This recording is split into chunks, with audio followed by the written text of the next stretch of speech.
Malo soifua, Olo'o ingoa Afatasi the artist, and welcome to my tiny but mighty art studio. This is my very first art studio, and I am very excited to be showing you guys things that I am currently working on, as well as things that I have worked on in the past. This is a tapestry piece that I created.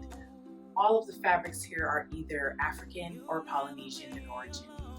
One of the most significant creative weapons I have in my arsenal is my sewing machine, and I love it so much. This is my fabric collection. Most of the fabrics in my collection are either African or Polynesian in origin, and when I source the materials for my fabric collection, I always try to make sure that I was purchasing from women because I think that's very important. I try and keep things around that I can draw inspiration from, and these are some of the things that I do draw inspiration from. These are books.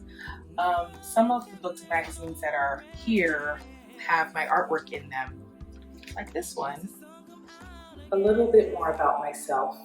I am born and raised here in San Francisco, California, and I create fashion, art, music, and literary works based off my Afro-Polynesian heritage, and everything that I create is from an Afro-Polynesian lens. My mother was born and raised in Western Samoa on a tiny island called Savaii, and my father was born and raised in Memphis, Tennessee, and is of the slave diaspora. Now I'm going to share with you some of my creative process as well as some of my creations. And I will start out with these masks.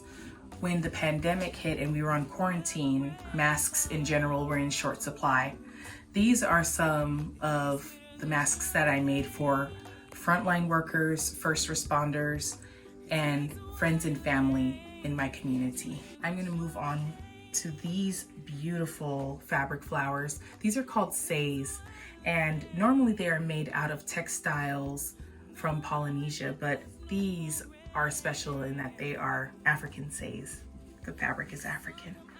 I have had a hard time finding fabrics that I like, so I just decided to create them, and this is a Polynesian inspired stencil that I made, and this one is African inspired, and I just think they're so beautiful. The stencil in themselves are beautiful, and then when they come out on the fabric, they're even more gorgeous.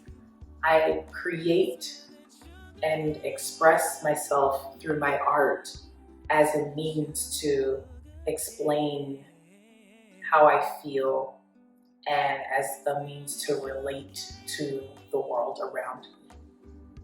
I really hope that you enjoyed my art studio. Thank you so much.